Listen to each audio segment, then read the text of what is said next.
What's up, y'all? This is Brave, and I'm here to review another season of Ready to Love. At first, I wasn't going to review this season just because why are we still in Texas? But I gave in and said, you know what? Let's just go ahead and talk about it. I'm not going to talk about that little mixer mingle first two episodes because they decided they was going to switch it up this time and split the group in half. First of all, these people are whack. A lot of them are, especially the men, and we're going to get into that.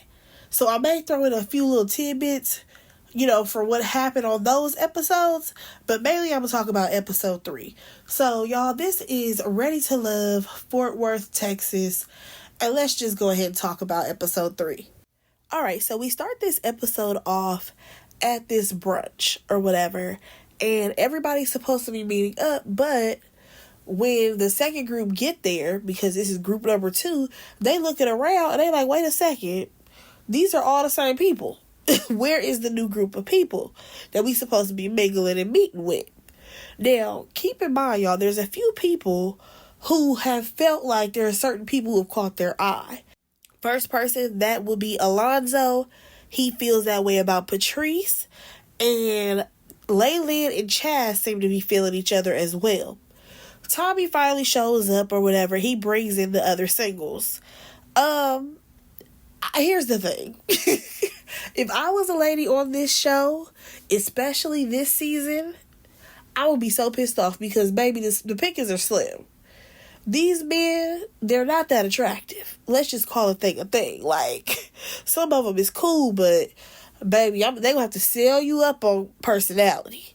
Nonetheless, looks are not everything. I'm just saying. So the guys have the power this week. I'm just like, okay, here we go. We're about to send a lady home.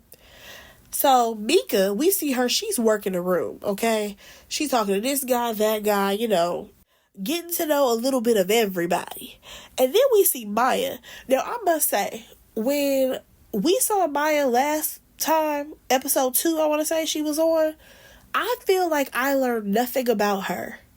Very pretty girl. She won the game that they played. However, I know nothing about her.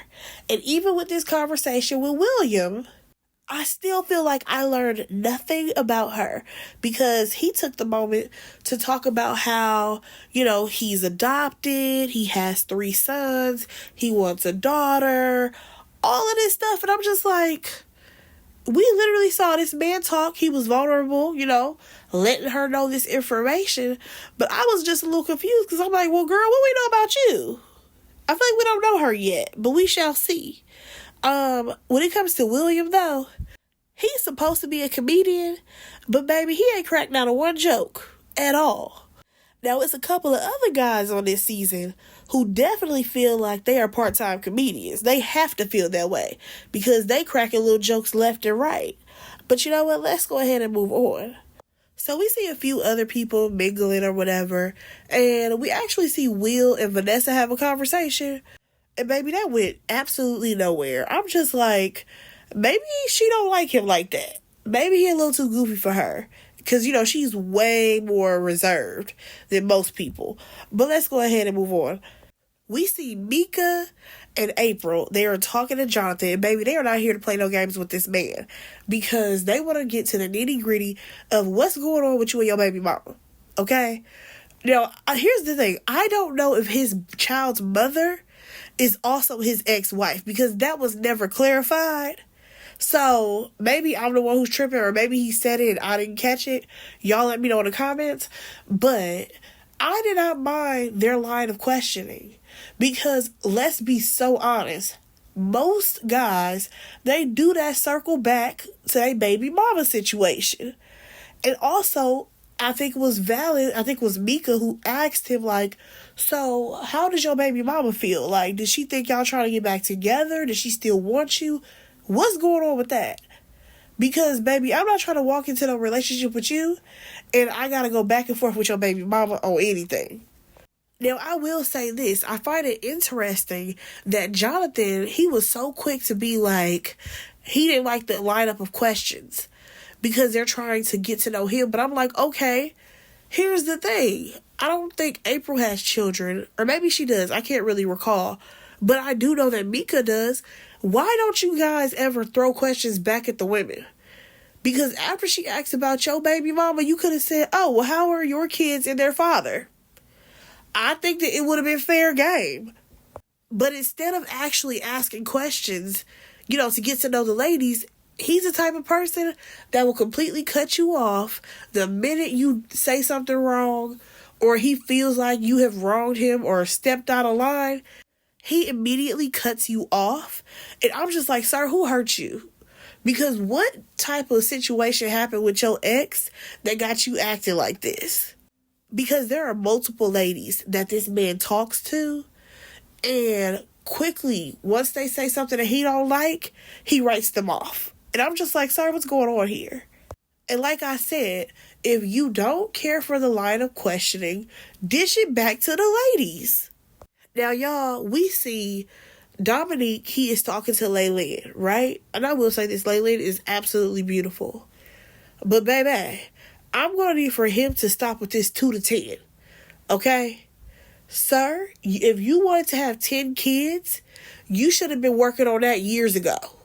You are what, in your 40s? No, wait, actually, I don't even think he's 40. Isn't he in his 30s, y'all? Even though he looked like he in his 40s. I think he may be in his 30s. Either way, 10 kids, you should have been working on that when you were like 19 years old. That's when you probably should have started. That's number one. Number two, y'all gonna stop playing in these women's face. Especially women who are like over the age of 35. Like 40 years old. You talking about some, let's have 10 kids. Baby, you lucky to get one. Stop playing with her like that. Like, be so for real. Are you going to adopt the rest? And I'm not saying that I don't even want to say older. I don't want to say that women over a certain age, 35 to 40, they can't have multiple children. That's not what I'm saying at all. However, what I'm saying is that, do you not realize how much work it takes for a woman to carry a baby? And you want her to do that multiple times?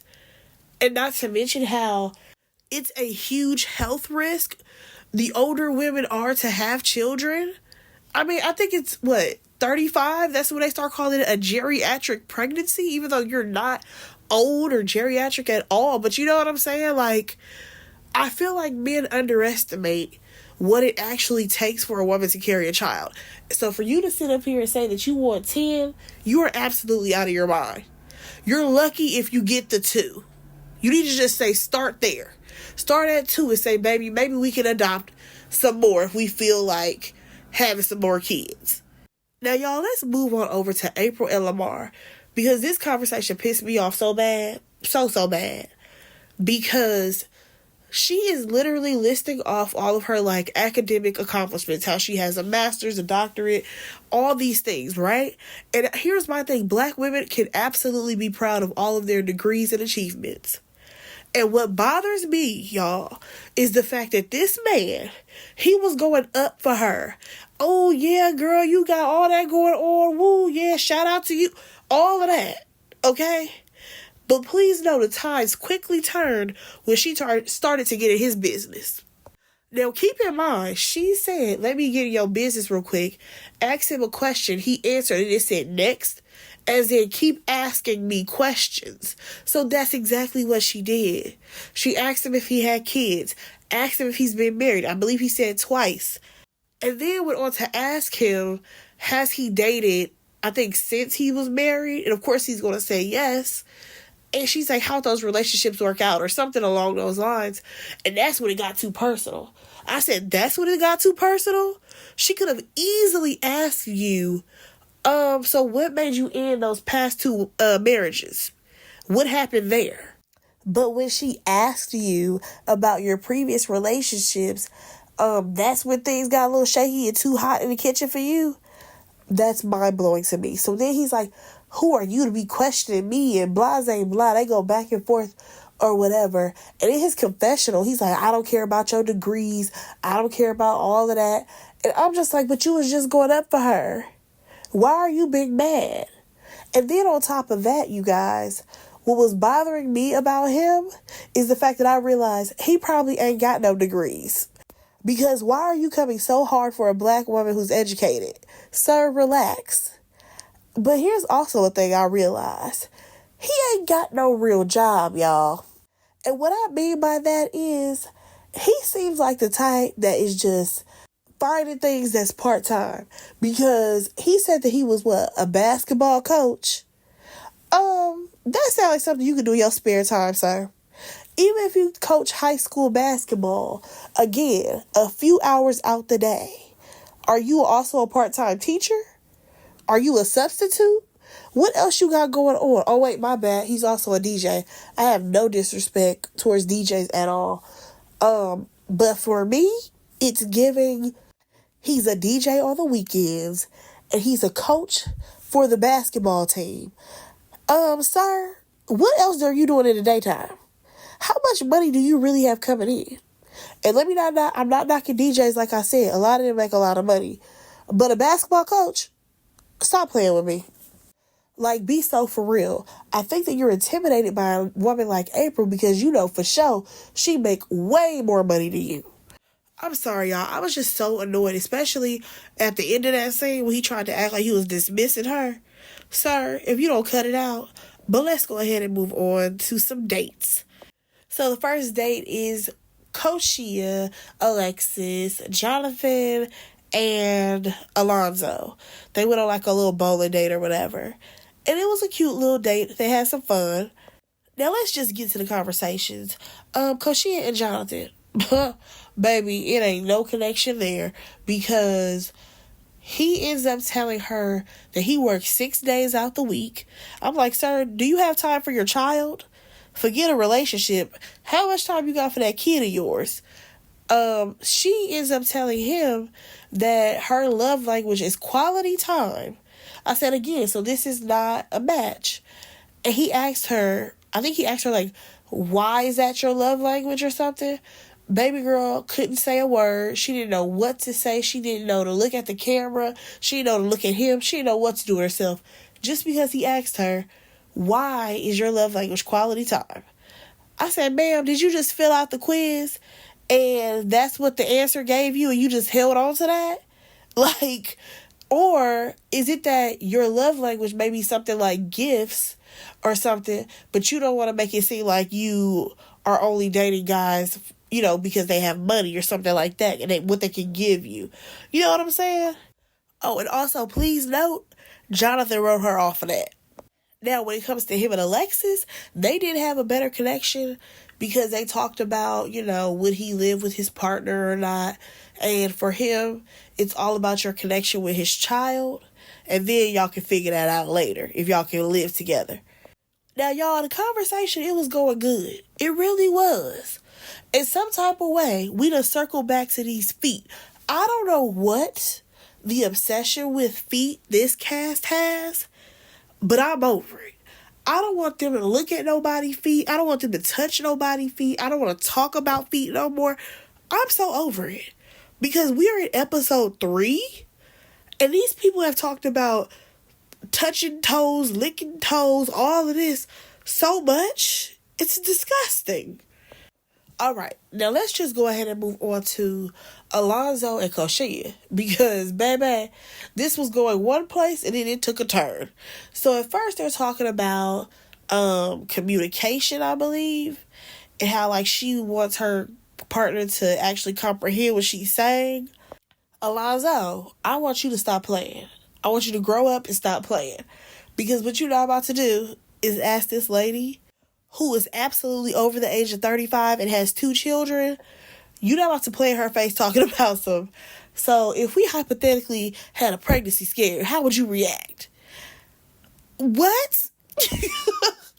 I think anybody will be taken aback from that question. Like, sir, are you on drugs? What are you talking about right now? Also, like she said, ain't about to be no scares, okay? She ain't planning those slip-ups, and she ain't trying to slip up. So it is clear things went downhill after that. Now let's go ahead and move on to the next date. Y'all, this was another double date. It was William, Lamar, Patrice, and Vanessa, right? Very nice ladies on this date. And William's been pretty nice as well. But baby, that Lamar, he has got to go. They're at this like painting place where you do fluid paint. And the thing is that you are not using paintbrushes. You're using cups. You're mixing the colors. And you're moving like the board around to really bring your painting to life, right? This man is right next to Patrice, okay? Lamar is. And when I tell y'all everything was sexual with him, everything. This girl mentioned Jesus, and he talking about jumping bones. If you don't go away, Jesus and jumping bones do not go in the same paragraph. Stop it. Please stop it right now. I mean, he's just so disgusting. Like, not even just from the April situation. I'm talking about from the mixer, okay? Lamar has talked about going skinny dipping on the first date. Oh, and let's not forget, when they were playing that game, he was the one who was into swinger parties, orgies, sex toys, and all types of stuff. Let's not forget that card was read about Lamar. Okay? So it's interesting to me that Lamar is not getting the same edit as Marvin from last season. Because he really is just like Marvin. I mean, at least Marvin, he like owned it, told everybody about it. This one right here, he just gonna annoy you with all the sexual things that keep coming out of his mouth. I mean, it was so annoying. Patrice is trying to be nice about it, but I'm just like, girl, you are better than me, because I would have been like, could you back up and stop breathing down my neck? Because, baby, it ain't gonna happen. Now, y'all, this is where things really piss me off, because William and Vanessa, they sit down, they start to have a conversation. The conversation is going well. Keep in mind, they did not even talk to each other at the mixer. So they finally get a chance to talk to each other. They're actually find out they have a lot of stuff in common. Here comes Lamar. Sir, you already played in this lady's face the last time. Remember, this is the girl that you asked to go skinny dipping. And she said, absolutely not. That's not my style. Why are you circling back over here to her? She don't have no interest in you. Then he goes on to ask her, oh, you're not that reserved. Can I hear you scream? I'm like, why would she just be yelling in this establishment, sir? What is wrong with you? And even when he asked that question, I still feel like it has some type of sexual undertone. So we also see William have a conversation with Patrice. And again, William is surprising me, you guys. That man literally almost went home. He almost went home. However, the ladies who were at the opposite mixer are liking him. They like having conversations with him. And I mean, I will say this. Even though he's a comedian, I still need to know what his day job is.